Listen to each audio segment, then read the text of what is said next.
Welcome to Positive Talk Radio. Our goal is simple, to explore evolving ideas one conversation at a time. So, stay with us as right now we present. We've got a great show for you today. It's a Thursday afternoon and you're listening to Positive Talk Radio. This is our normal time, which we're on at 3 o'clock Pacific time, which depending upon where you are is either 3, 4, 5, or 6, and in the United States anyway. And it gets even broader after that. But we've got a great show for you today. We have an author of note, and her book has just been reissued, and we're going to be talking to her in just a second. But first of all, you may have noticed that there's a pretty young thing up there in the corner, and her name is unpronounceable to the human language, but I'll try and do it again. Cayetana, how are you? Yeah, woo! I'm doing great, thank you. How are you? I am really good. It's a pleasure to be around such rare and beautiful company. Thank you so much. Likewise.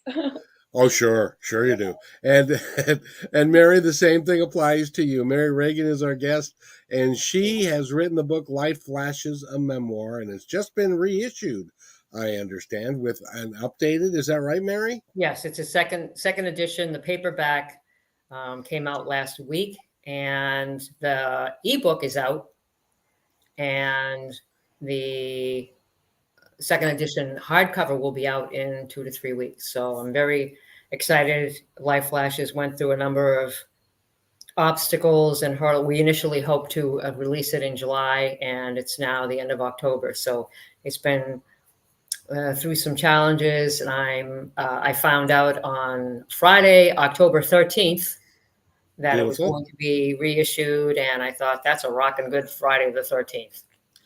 Well, now, doesn't that mean if it's a second edition, doesn't that mean they sold out of the first one, and so they have to print more? Is that how that works? Yeah, well, they're going to. Well, that's part of what they're waiting to do is, to remove as many of the first editions as they can. There's not a huge difference between the first and second edition. I mean, in terms of factually. However, in terms of formatting, it's beautiful. It really is beautiful. I looked at the formatting, and they did a splendid job with it. They did a splendid job of redoing the cover, and we did some additional editing too. So now I read it before it was submitted to the publishing consultant, who then submitted it to Ingram, and it read like spreading smooth, creamy peanut butter. And I loved it. That's what I've been hoping for, Lord. So it was a really wonderful experience. It's just a passion project, and I really enjoyed doing it. Well, that is just awesome. Cayetana, how are you today? Did I say that even close? Oh my God, yes, You said it exactly. I like it, yes. Standing ovation. Oh, I tell you, that is what I don't know what it is about me, but with names, women go crazy. Oh, sure they do. Literally, they go crazy. One in particular that she went crazy. Anyway, so Cayetana, how are you today, young lady? I'm doing great. Yeah, a quick fact. Children is interesting. Children here in the U.S. get my name right away. Oh, Cayetana. Okay, cool. Well, because they haven't had a lot of training. It's like any language. If you haven't had a lot of training in the way to speak, you can pick it up real easily. But then when you've had all kinds of training to speak a certain way, then you have all these barriers to learning a new one. But I actually saw, I don't know, I love language. So it came to me. It's Cayetana San Segundo. Yes.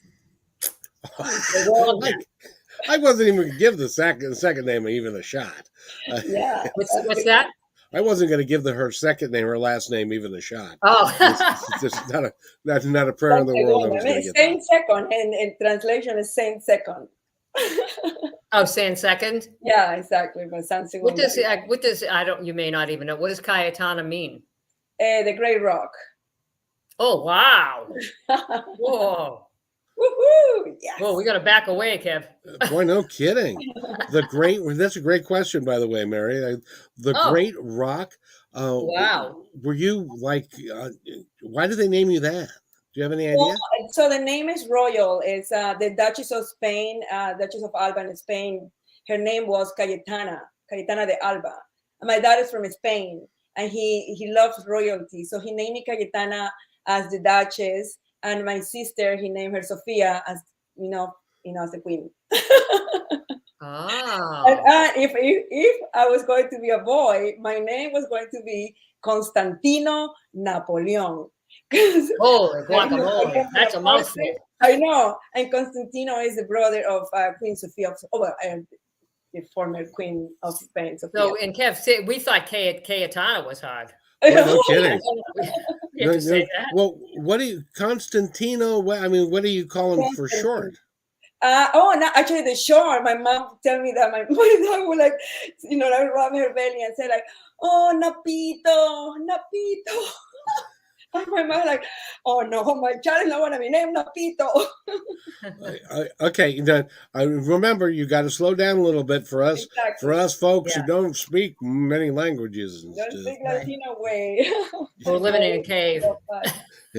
Exactly. Well, Cayetana is she's joined our team in a little bit, and we're working with her to perhaps even do a Spanish speaking positive talk, which I think would be very helpful and stuff. But today it's all about Merrie, because Merrie is with us, and you've got a new book out, and Cayetana has been researching you diligently and has got some questions and stuff and things. So it's first of all, let's remind everybody of your background a little bit, where you came from, how you ended up being an author and writing your book. Well, I was born in Boston, just outside Boston, Massachusetts. Boston. Oh my God, I heard it. Oh. Boston, and I have lived on the South Shore of Boston for the last 65 years. And how did I become an author? I didn't intend to be. That's how I became one. I've found late in life that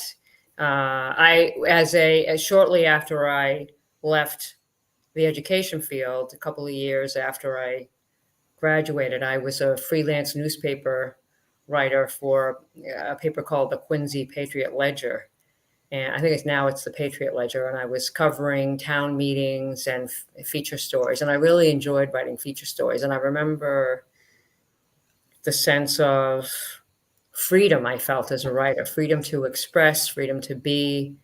And it helped me because I was mourning at the same time the loss of the teaching career. I knew that it was very difficult. It was difficult for me the physical intensity of relationship with children in the classroom was difficult for me. And I found it hard to let that go. I thought I felt as though maybe there was something wrong with me because I wasn't ready to be a mother or a teacher. But eventually I did let that go. And I think writing helped me to do that. And there's a freedom that I experience with writing that in a way that I don't experience with in a different way than I experience with other activities. And so I started writing in 2007, and I wrote the book over 15 years in diary form. And I started writing in a diary, and I said it was a diary. I didn't intend it to be in a book. But then 3 years later, something said to me, oh, well, you know what? I think this is a book. I think I'll continue on. I figure, what the heck? Probably a couple more years I'll be done. Had I known then it was going to be another 11 years before I finished it. Now it's been 12 with the new publisher, right? But that's why it's good that you don't always know why, and that you leave it in divine hands. So you followed your intuition. And you kept on getting these messages. I think a lot of us get messages and we kind of poo-poo them and say, nah, that's not. But you got these messages and they kept coming back to you, didn't they? Yes, I've learned to live based on passion, not what I think I'm supposed to do. Whereas in younger years, I felt that I was supposed to be in a relationship. I was supposed to be a teacher. I was supposed to own a home. I was supposed to drive, be financially successful. And I wasn't at any of the, I wasn't, I was struggling financially. I didn't own a home. I didn't, all my cars were secondhand. I went from job to job. And so, but through the years I learned, and especially I had undergone a profound spiritual experience just before I began writing the book. And outcome of the spiritual experience is that I began realizing that success isn't about what size house you live in, where you went to school, whether you're in a relationship, whether you're not, etc. You may be in a relationship, you may not. You may own a house, you may not. But it's really about who you are inside amidst life-changing circumstances.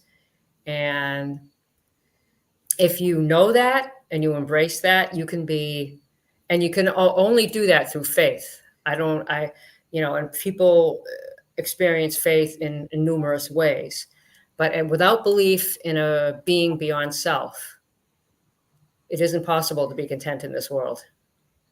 It won't happen.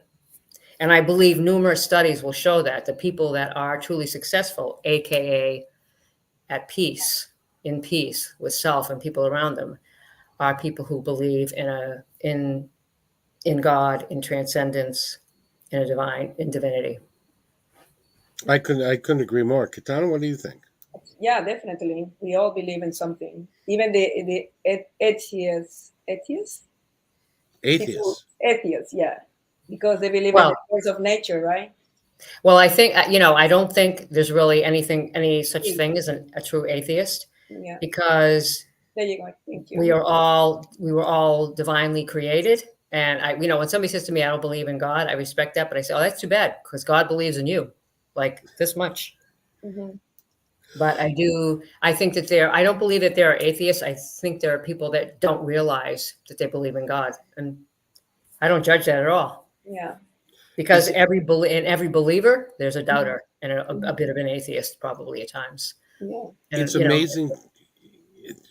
Merrie, it's amazing to me that you can look around the world, you can look around at each other, and it seems to be like very defeating if you don't believe in something. If you are an avowed atheist who says, I don't believe in God, I don't believe in any of that stuff, then what happens when you die? And do you ever think about when they say, no, when you die, you're dead? How positive could that possibly be? I don't think that I haven't ever met a person who says they don't believe in God that is generally positive. I haven't ever met such a person. Yeah. It's not possible. They're, or doesn't believe in, it doesn't matter to me whether they believe in God the same. I mean, I go to a business store, say Staples Center, and for business things, writing related things, and there's a lady there who's Muslim, and she is, ever since the day I met her, she's kind, she's sweet, she's professional, she's on time, she's very responsible. I thoroughly enjoy working with her. Am I ever going to be Muslim? No. Is she ever going to be Christian? No. Doesn't matter. Doesn't matter. Correct. It's who we are inside with each other. We truly we love working with one another. Which is really cool. Which is really cool because it transcends all of that. Because we're just people. It does. So I hope, I'm veering off a little bit, but there is always it's very saddening what's going on in the Middle East right now, in Israel. And yet I heard the other day, I just, people say, well, there's only when people are, because there was violence going on, people say, well, the only way to deal with that is just go in there and crush them. Yeah. And that's somewhat of a common mentality. And I don't know about that, though, because the other day I heard that Hamas released 2 prisoners, and due to the fact that the American Red Cross negotiated with them. So it says to me that at some level, there's always the possibility of communication and working things out. It's so, all of it is unnecessary. We know it. We all know it. I agree. So I just found it very hopeful to hear that there was some, because before that, I was like, maybe you're being unrealistic. But when I heard that, I said, see, this is true, that even in the middle of all that, there's some negotiation, there's some communication level possible. Do you And think look what it did. It caused the release of 2 hostages. Do you think it's also some level of humanity that all of us have inside, right? Like maybe something, I don't know, made them feel like we need to definitely send them home for some reason. So I'm always trying to find the good side of people, I don't know. I don't know. It's a big, all I know, there's too much of what's going on that of which I'm not aware, but I know that that all of us, regardless of how much we know about it, can be of a solution to the problem by being people of goodwill, simply being kind and respectful and cooperative with people around us, and accepting conflict as a natural part of growth.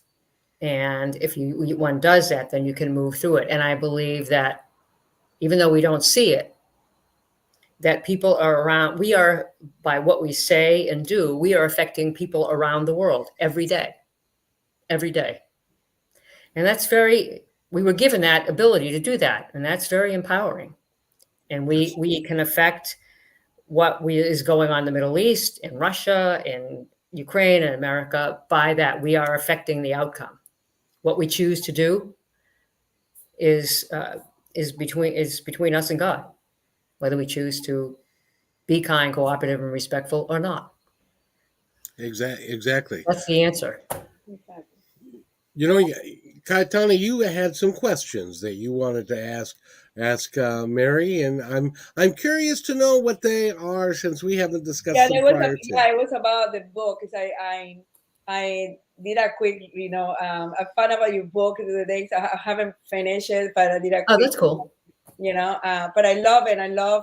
I was going to take a memoirs class. I don't know. I have this it's like itch to really write about my experience, and I think by running into your book, kind of like started opening this idea that, well, I can do this.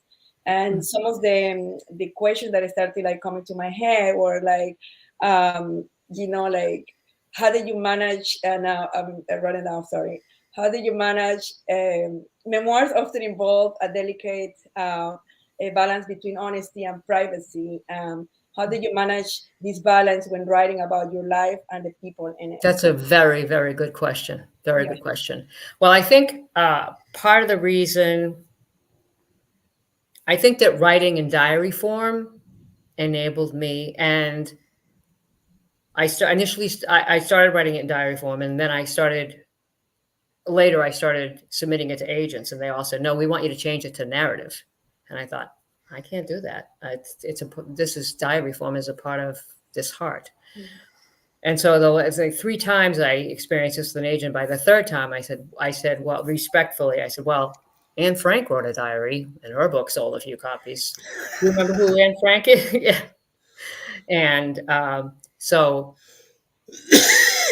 I decided to maintain the diary form, and because it helped me to speak from the heart. And in terms of, and I think you brought up a very good point in terms of maintaining a policy of being open with the reader, but also maintaining privacy. That is something that I gave first to God, because I wouldn't know how to set those limits. I said, I asked, and sometimes, and what I would do, and practically, what I would do is I would write something and then I would review it. I would review things over and over again, because I would write something. Writers often do this. You write something, you think, well, yeah, that's true. That's really interesting. Then you go back and you read it and you go, and you say, that is true. Do not share that with the reading audience. For example, one time in the book, I talk about how family members came together during a week or so during the summer, and one summer, and then all of a sudden at the end of the week, everybody left. There was no conversation. Everybody left. So I said, oh, well, so we all left. And at first it bothered me. But then I said, usually when conversation between or among people ceases, it's a way of saying that the relationship is, as it exists, is passing away, and that a new way of relating is happening. And I'm not saying it's always appropriate that it happens the way that it happened, but it didn't, because I realized that. And when I realized that, it was helped me to navigate that.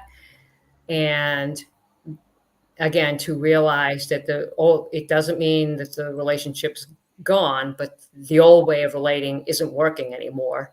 And so it's important to maintain goodwill with one another while the new way of relating is emerging. And so that happens on a regular basis, whether people see one another or not.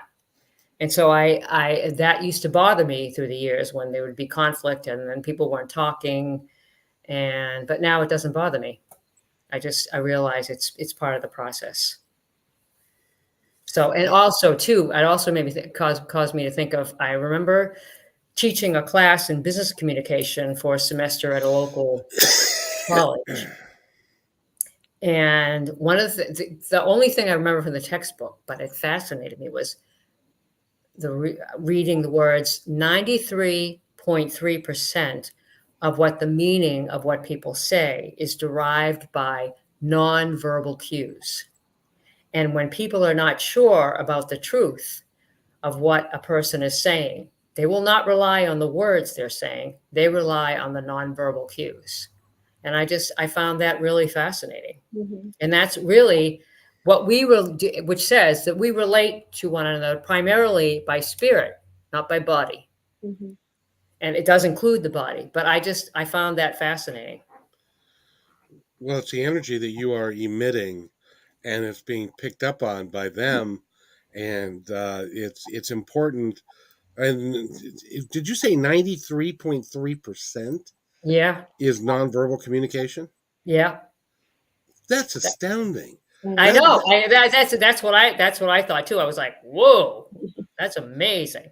That's like, of course, you ever walk into a store or go to a car lot, and this guy comes skipping over to you and says, how can I help you today?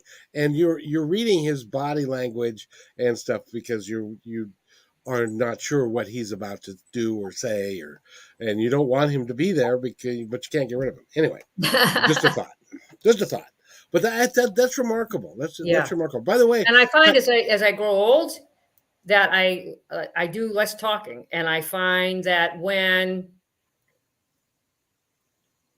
that the foundation of talking that I do is basically based on goodwill. I don't feel as though I have to have a 4-hour conversation with somebody, or even I can just saying, hi, how are you today? I mean, you don't have to have a 4-hour conversation with someone to connect with them. And I really appreciate that. And so it's actually helped me to go along with men in a new way too, because in years past, I was very, wanted men. I wanted to talk with men, but I just felt as though they saw that I was emotional and they didn't want to when a man sees a woman's really emotional, they want to run. And I understand that now in a way I didn't before. And I used to go to these conferences and they'd be like, well, why can't men be more like women? And now I realize because they're not, and one of the things that I learned from in relationship is, so instead of wanting men to be more like women in recent years, I learned to say, what can I learn from men that will help me in relationship with them? And I said, and then I realized, don't talk about how you feel so much. It scares them. And so I stopped doing that. And I mean, so they would see that they'd see that I was emotional, even when I wasn't talking. Men can see that like a mile away. They can. That's an ability that men, it's in men. And so, but the thing is, once I stopped being that emotional, the same men who didn't want to be around me were opened up to me. It was amazing. Oh crap! So, she's gonna cry. Run! Yeah. So now they run. Well, they don't run to me, but they come a little closer. And by the way, you are on Positive Talk Radio. You're not allowed to say, "I'm getting old." Stop it. Oh, I am growing old. So, do you like my white hair? Yeah. Well, you like my white beard, but I'm not growing old yet, and you're not allowed 70, to grow old. Yeah, I know. You say I'm 70 years. I know. You say I'm 70 years young. Is that what you want me to say? Yeah. Like I'm from New York or something? Exactly. Yeah. With a bit of an attitude. I don't want to go back to yesterday. I've enjoyed it all. I know it's all been for a reason. It's been purposeful. I've learned from it, even the things that weren't, that were difficult, and I've learned from it all, and I love being where I am today. I don't want to look back, and I don't want to look forward. That's what makes life fascinating. That's the coolest thing, to be able to say that, because there's so many people that are like, if only I had. I wish I had. Yeah. If I could have, but right. I didn't. Well, you know what? That I used to be there too, except that one day, when I started in prayer, God reassured me when I was listening that he said, no, Merrie, the chances are that if you had done everything I wanted you to do, you would be in a very similar place that you are now. So, and I'm very gratified and content with that. And I like where life is for me. I like where, I appreciate where it was. I appreciate where it's going, even though I don't know. It doesn't matter to me that I don't know. Every day is a new, and it's just as I'm learning. I don't experience highs and lows of mood that I did in earlier years, because I realize success and failure are very similar, even though they're not the same, but they're very similar. So they don't throw me. There's always something positive that comes out of failure, always some kind of positive. And there's always some downside to success. That's always true. And the fact of the matter is you have to look and define what success means to you. It can't be, if it's financial success, that's fine, but it's hollow. If success to you is helping your fellow man and to be kind and to live your life to the best you can, to me that's a successful life. Yeah, and it might be for some people. It might be there are people that are very wealthy who are content because they know what to do. It's not the money; they know what to do with it, how to serve humanity. I think something that I wanted to say a minute or two ago is it's learning how to. A tip for tip for positivity might be is learning to live from a point of passion versus what you're supposed to do. That's always doing what you're supposed to do. Always, like I used to, as far as church goes, for years I didn't go. I was back and forth, and then I started going again. Then I started being mixed up about it. And I said, look, it's important for you to figure out a way of going to church that works for you. So I don't go to the same. And I felt a little bit uncomfortable with doing this, but I just realized I was going every week. I was becoming very I just felt really confined. I love the people. I felt really confined. I said, I can't do this. So I go every couple of weeks to one church and I sing with the choir. I really enjoy it. And then another week, there's a pastor that I really enjoy hearing. He's in the city. I go to that church one week, and then on the fourth week, I may not go at all, or I just, or I'll go to, then there are days when I go to Bible study, like faith sharing groups where you talk about scripture, but you also talk about what's going on in, life. And I just find it really helpful way of processing things with other people. You're in community with people. And I think, speaking of church, that I'm a child, you and I, Kev, we're both children of the 60s. When in the 60s, probably 80% of Americans were affiliated with a church. And today I just read that a Gallup poll shows that now it's less than 50, and it's probably in some polls say it's down to about 30%. So I find that really interesting from two perspectives. One is in a good perspective. It's saying that people have realized that the only way to experience God is not in a church. That's a good thing. This is a good thing. The difficult thing is, and I didn't realize it until recently, is that if you don't, being in church can offer you something different than, say, being at work, playing tennis, going to being a dance student, playing music. There's being in community with people is very, and not just one community. People of different kinds. I've learned this late in life. Like I go to a dance studio. There's a community of people that I spend time with there. Then I go to church. There's people there, and when I go to the Atlantic Symphony, there's a group of people, volunteers. I spend time with there. I go to the gym. I spend time with people there, and it's all varying. I mean, sometimes it's just hi, how are you? But that sense of community. For somebody who spent a good deal of time in solitude, I'm beginning to enjoy community late in life. And I think it's very important. I remember a priest saying one time that not being in community with people over a prolonged period of time can be very dangerous. And when I heard him say that at first, I thought, oh, he doesn't know people like me. I'm very strong. And then in subsequent years, I said, you know what? He's right. Because I was missing the opportunity to be with other people, to process, things that were happening, to share, to work through conflicts with people in a way that I was not able to do that when I was alone. And being solitary doesn't mean you're not alone. It doesn't mean you're not with people.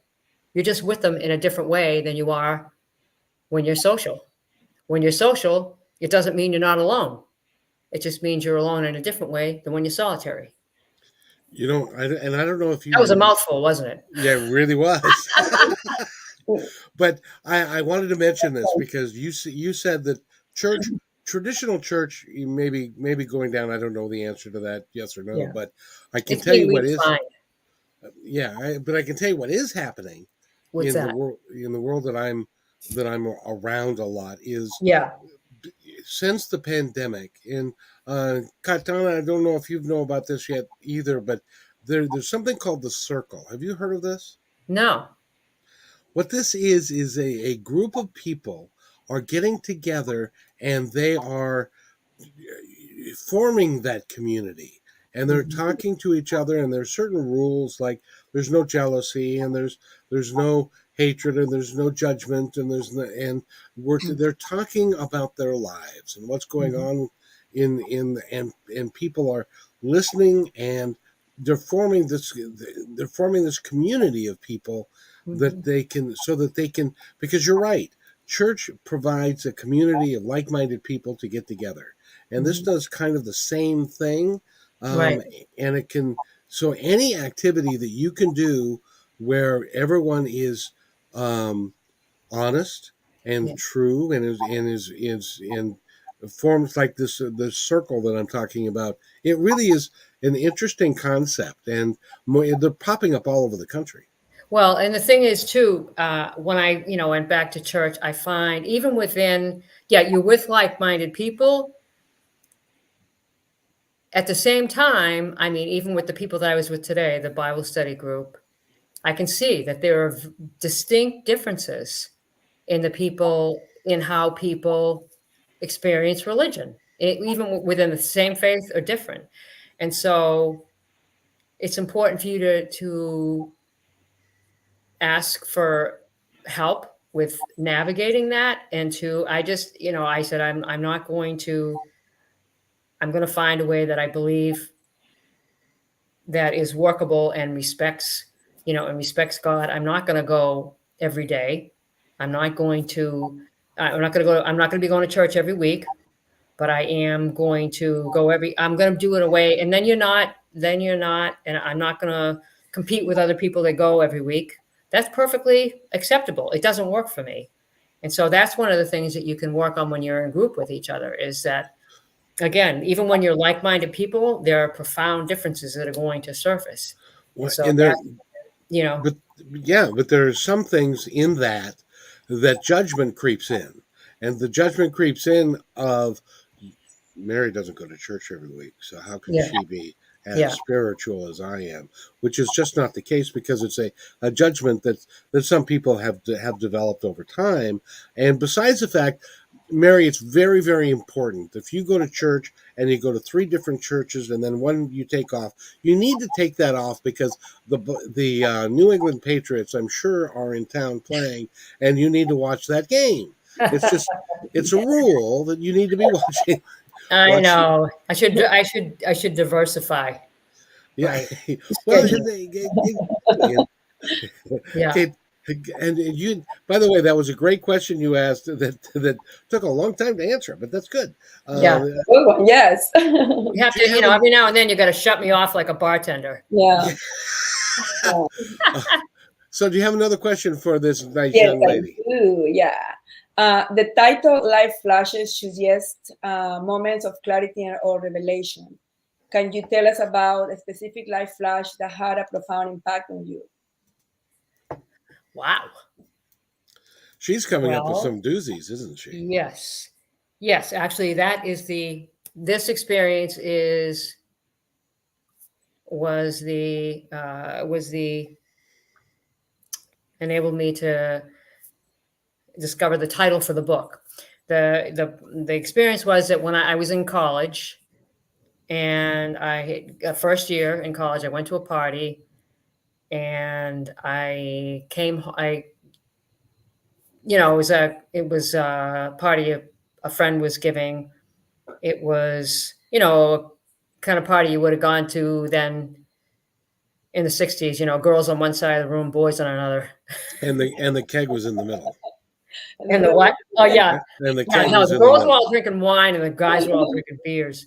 Yeah. But I love the party because the boys were such gentlemen and really nice, really good boys. And so they were all over in the corner at one point. We were all enthralled. All the girls were enthralled with them because they were all over in the corner singing songs from Sly and the Family Stone, like "We are family," So we, or was it? Oh no, everybody stand. So we were delighted with them. So, but anyway, so we went, and I did drink a little bit of wine. I wasn't a drinker. And there was a little bit of ginger ale in there. So I left the party. It was around 1 a.m. and I was driving home in a VW Beetle, little car. And all of a sudden it was torrential rain. I'm talking torrential. And I was actually no more than a minute from the house, driving into the driveway at in the house I grew up. And the car, I hit a puddle and the car went out of control. And the car went out of control. And then all of a sudden, I said, I think this is the end. I'm going to go. I'm going to die. And then everything went black. And so right away, I was unconscious, and I saw these people. I was in a place that I hadn't been to before, and I saw all these people that I'd known in life, and I was greeting them and warmly greeting them, and some I was with whom I was making amends. And then all of a sudden, I was drawn toward this increasingly bright white light, intensely bright white light, love beyond imagining. And I saw Jesus standing there in the middle of the light, pure goodness. And then I heard a voice, and the voice said, I want you to come home with me, but not yet. And then I woke up, and I was furious. I was furious because I hadn't ever been to a place of such love before. And I knew that I wanted to, I know that's, God will probably be doing a little work on me before I go there, but I know that's where I want to go when it's time for me to go home. I know it's a good place, and you won't ever experience love like that on earth. Doesn't mean earth isn't a good place, but you won't ever, heaven exists. Holiness exists, So that was what they call today NDE, or a near-death experience. But yeah. How long was it before you actually started to talk about that and verbalize it? Because I know you remember this. In the 60s, they didn't even think such things existed, and nobody talked about it until, I believe it was Moody wrote the book. I forget the name of the book, but Edward Moody, and he started talking about near-death experiences in the late 60s, early 70s. But at that time, so how long did you keep that to yourself? Well, unfortunately, I wasn't ready to. It wasn't really something that I did. I remember I did talk about it, but I wasn't ready to face it. I wasn't ready to appreciate it. So its ability to heal you and move forward is limited if you don't fully appreciate it. And so when the experience that I underwent, I'd gone another experience, not like that, but similar when I was in 40s. But the experience that I underwent when I was in the 50s, as the book opens, the spiritual conversion happened then. It's only, I guess what I'm saying is, it's only as good as what you do with it. It's only as good as what you do with it, but it's only as good as what you do with it. And I was ready, and it's only as good as what you do with it. That's all I can say. A lot of people who have near-death experiences and experience what you did, the overriding love and that is in that place, they lose their sense of fear of death in many cases. Well, I'm glad you brought that up, because that's a very that's why I don't feel afraid. I'm not afraid of death. I feel as though, because I know that the only reason that we're alive is to fulfill purposes that have been designed for us by God, by transcendent being, through love. And as we fulfill these purposes, no matter how well or ill we've done them, we no longer have a desire to live anymore, in a good way. I'm not talking about harming self or anything, but that's what gives us life, is our God-given purposes. And when we've completed those, we're ready to go home. We don't. Well, but someone like you who've written a book called Life Flashes, and which is a memoir, and you've got more books to write. So you're not anywhere near done. You're getting close to middle age. That would be my. It doesn't matter to me whether it's going to be tomorrow or next year or in 10 years.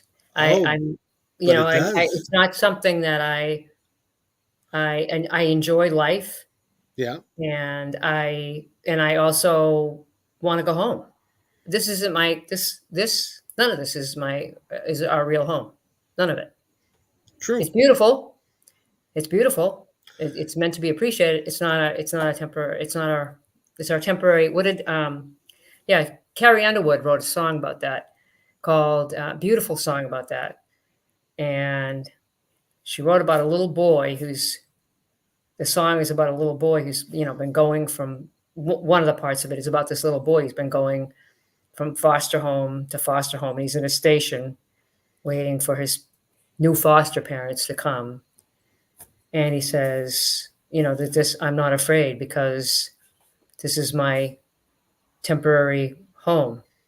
You're just going from one room to another. Right.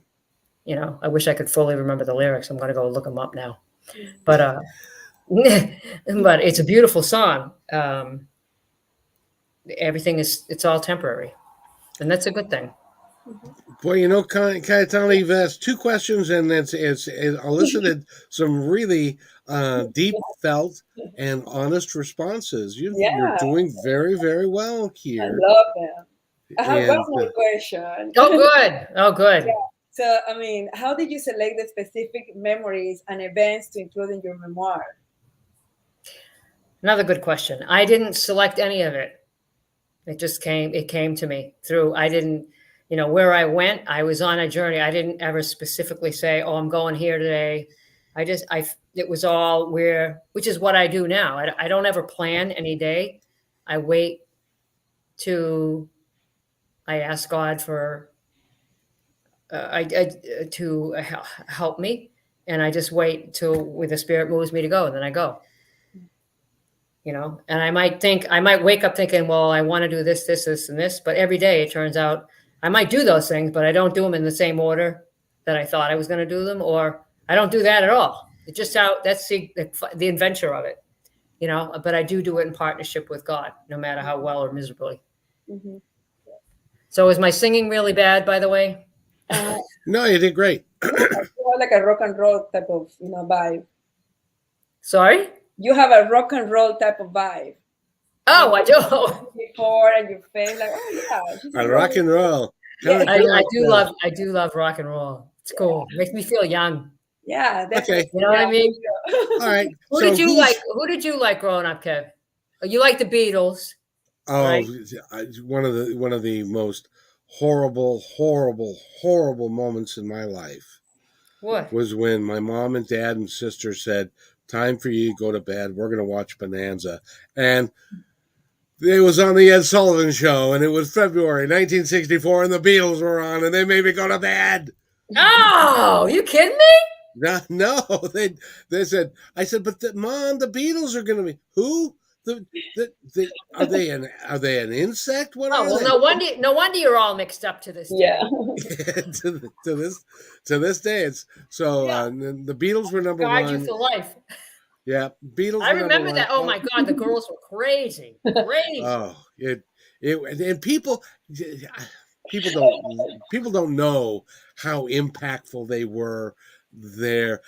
I remember when John Lennon said, and he misspoke, and he said the Beatles are bigger than Jesus. Do you remember when that happened? Oh yeah, I actually remember you saying that last time. What happened to that? Well, they broke into national programming for his press conference for him as he apologized for saying that, because he had no idea, because there were burnings in the South of Beatle albums and all that kind of stuff. Which really, I didn't know that. Oh yeah, it was. Did he say why he said it? He was taken. Stop me if you've heard this before. He was taken kind of out of context, but his intention was, it's unfortunate that that the young people are not embracing their spirituality like they should be. And in fact, the Beatles are bigger than Jesus because the kids are not embracing their spirituality. Oh, so he was saying just the opposite of what I thought he was saying. That's correct. And that's what happened. Yeah. Yeah, and, that's bad. And it really was. And it scared, I tell you, it scared the hell out of him. They played a couple of dates in the South, and and a firecracker went off, and they started jumping around and thinking people were shooting at them. Oh my gosh! Wow. It was a really, really big deal. Yeah. Back then. But anyway, the Beatles were my number one, and probably Led Zeppelin and the Beach Boys, of course, and and all those guys. But did you wish they all could be California girls?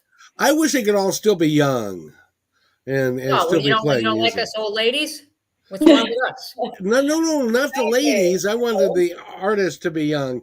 I like old ladies. As a matter of fact, don't say your mother's old lady. I'll be insulted. No, my mother was 90 when she passed away. Wow. And she was God bless her. And she was a fundamentalist Christian, and she had the best life in the world. And she went to play bridge on Wednesday. She went out to dinner on Thursday, and God took her home on Friday. Oh. And so, well, if you got to go, if it's, what a way to go. Yeah. I know. It's like finding a bathroom when you really got to go. It's a good thing. And this is the same thing. Yeah. It was a great place, and it was a great time for her to go and stuff. But what was your favorite group in the 60s? Oh my gosh, I loved them all. I loved I loved Diana. I loved Motown. Oh, you were a Motown girl. But I loved, let's see, Motown. I loved the Beach Boys. I loved, who were oh God, they were from England, another group from England. What were they called? The Rolling Stones? No. Jerry and the Pacemakers? Yeah. I love Jerry and the Pacemakers. I liked Elvis. Speaking of Elvis, when I was 13, I was invited to this girl's birthday party, and we were all going to go see this movie. It was called Bye Bye Birdie. Oh yeah. And there was this guy that was, the girls were going to be wearing bikinis. Oh yes. On the beach, and there was a guy that was like Elvis Presley, who was one of the stars of the movie. Frankie Avalon. No, it wasn't Frankie Avalon. I don't know what his name. He wasn't. I don't know what his name was. He wasn't Elvis, but he wasn't Frankie Avalon either. But anyway, he was just like, they had that same gyrating, pulsating personality. He was a singer, and. Anyway, I had to nag. So there was like 10 of us girls going, and I nagged my mother for a week. She was like, "No, you're not going to see that." In the 60s, a girl wearing a bikini was unheard of on the beach. It was just, so I mean, talk about appreciating where we are now, but I nagged her for a week, and then finally she couldn't stand my nagging anymore. So she let me go. Yeah, and in those days, a bikini actually covered everything. Bikini was real. Well, a little bit. I mean, now a bikini is like a thong. Yeah, now if you're a female and you're in a bathing suit and you're walking away, people are seeing more of you than they ought to. Yeah, right. Well, it is. It comes to a point when it doesn't draw you in. You know what I mean? Well, it doesn't draw you in. It's like, oh my! There's no mystery. There's no mystery. Well, I know. I'll tell you this: there is a reason why God created clothes. It's because very few people actually look good naked. Yeah. Well, and then this girl that I know, she was joking. She says, when you're young, they all want you to take it off. When you're our age, they say, put it back on. Please, put it back on. Well, that's just, what do you do? I got a kick out of that. Yeah. Indeed. Well, young lady, you have caused us to have some really deep discussions here suddenly, with the questions you're asking. I think it's. Yeah. Our guest was very inspiring.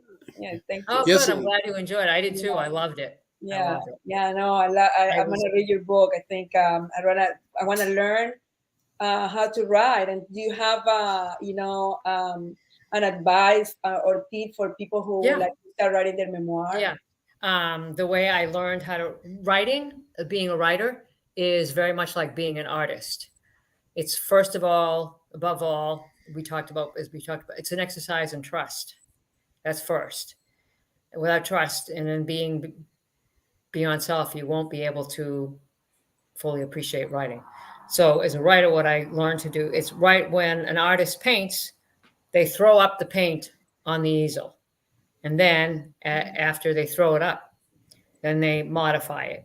And it's the same thing with words. That's what I learned to do. At first, I was very concerned about writing it correctly the first time. And, I want to be accurate. But I always found that I was tense and I wasn't enjoying it the way I was intended to. And then I just said, then all of a sudden something came to me and I just said, just throw it up there. Just it doesn't matter. Just throw it up there. Throw it up with kindness, with respect and cooperation.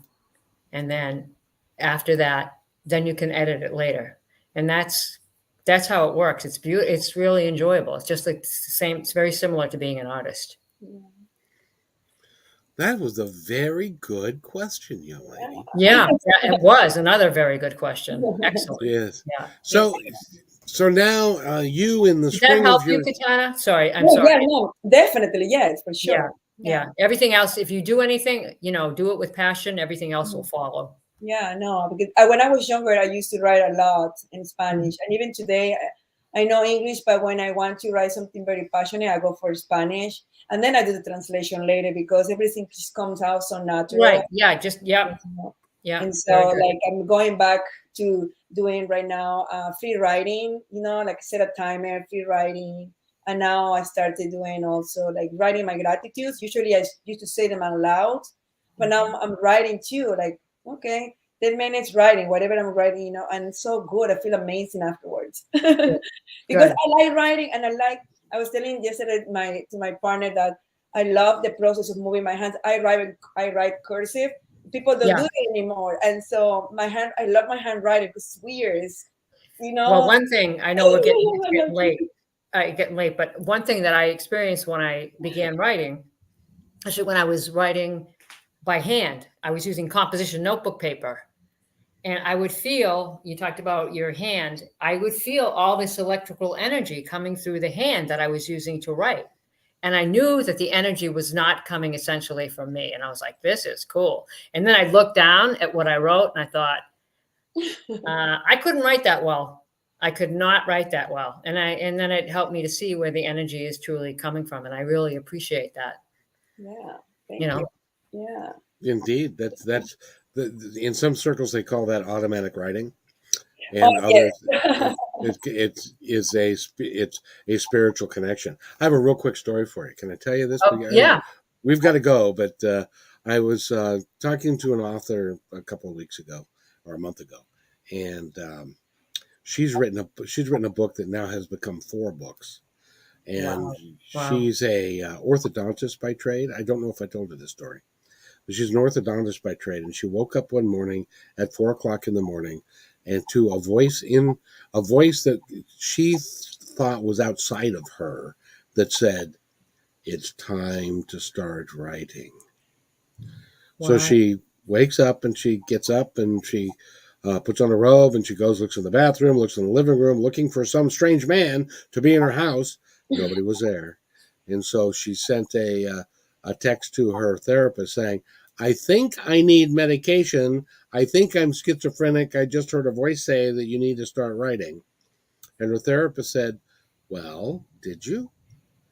So at 4:00 in the morning, yes, at 4:00 in the morning, she took out a journal and a candle, and she said a little prayer, and she started writing. And the same thing happened to her. And now she's written 4 books.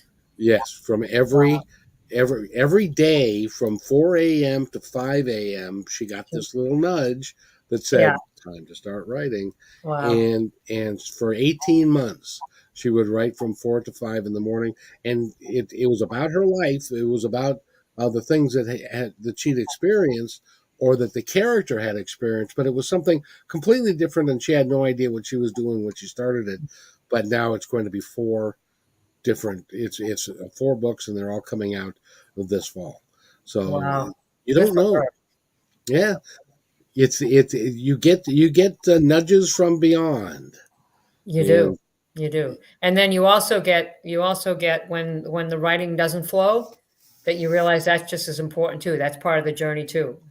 And that's a part of the process too. That's exactly right. Yeah. Speaking of the Beatles, do you know how? Did you know that Yesterday was written that way? Paul McCartney woke up with it in his head from a dream. Is that right? Yeah. It was a complete song, and he went around. He went to John, and he went to Brian Epstein, and he went to the producer. And he said, "Where's this song come from? I've heard this song before." And I said, "No, haven't heard that one before. I think that's yours." It turned out to be Yesterday, which has been covered over 3,000 times, and it's one of those songs that Sinatra. It's timeless. Sinatra said one of the best songs ever written, and stuff like that. And it didn't. And he's 81 now. He'll still tell you today, "I have no idea where that came from." And it's because we get messages from the other side. We get messages from Jesus. Paul McCartney's 81 now? Yep. Isn't that sad? Wow. I want him to be young again. I know. Boy, time. Yeah. Right. What did it say? I was saying to somebody, where did the time go? And then I saw this emoji that I sent to them underneath. I put it underneath. It says, "Nowhere to be found." Merrie, it's been a pleasure talking to you today. And really by the way, you need to go to our website, which is Merrie, and you spell it this way, MERRIEH Reagan.com. Reagan. Okay. Reagan. Yeah. I had a 50% shot. That's why I don't gamble. Yeah. I had a 50% shot of getting it right, and of course I got it wrong. So you can buy the book on Amazon and Barnes and Nobles now. You can buy it in ebook. It's 99 cents. And the new edition paperback is $19.99. And the hardcover will be coming out in 2 or 3 weeks. And that will be, I think, $29.99. I hope it's a book that people want to read 50 years from now. And it's been pure joy being with both of you. Yeah, thank you. And Cayetana, I want you to say goodbye and anything that you want to tell Merrie before we go. Thank you so much for being such an inspiration for all our listeners, for me. Nice to meet you. I'm living with an amazing basket of ideas of what to do right now and explore my creativity, my writing creativity again. Good. Thank you. And what do you want to say, Mr. McDonald? I want Cayetana to say, I said that right again. How about that? Cayetana, yeah. I want you're going to close out the show by saying this. Be kind to one another because each other's all we've got. Can you do that? Yes. Be kind to one another because each other is the only thing we have. Close. It's like the telephone, right? Like say this. Don't worry, paraphrasing works. Exactly. And Merrie, you get the last word before we go. Thank you. Good wishes, and God bless you. God bless us, everyone. Said Tiny Tim. Said Tiny Tim. You got it. Thank you so much. I hope to receive the broadcast. I'm looking forward to looking at it again. I might even put it on my website for the book. Yes. Oh, very nice. Oh, by the way, you can once you leave here, you can go to Positive Talk Radio, the YouTube channel. Yeah. And you just type in Positive Talk Radio and it'll come up, and go to the live section, and this will be there in all its glory. Okay, so now for me to put it on the website, do I wait for you to send it to me, or? I believe that you can share it via YouTube. You can share it via YouTube or copy paste the link. It's on YouTube. Yes, and you can Yes. find it in your website. Yes. Okay. It'll be up there Well, forever. I'll talk with David. You know David. I'll talk with him about it, and then he'll because I think this one might be, as they call it, a keeper. Yeah. I hope so. Yeah, thank you. Yeah, thank you. I think it might be a keeper. So I'd like to put it on the website. Perfect. Well, wait right there, and we'll be right back. Hey, Cool. Thanks for enjoying this episode all the way to the end. Please give us a like and subscribe to this channel. This has been a production of PositiveTalkRadio.net. Please visit our website, oddly named PositiveTalkRadio.net, for more details about us and our mission, which is to provide great positive programming designed to inspire us all. I'm Kevin McDonald, and I'm proud of these shows, and I truly hope that you'll like them and share them with friends and family. So on behalf of our entire team, remember, be kind to one another because each other's all we got.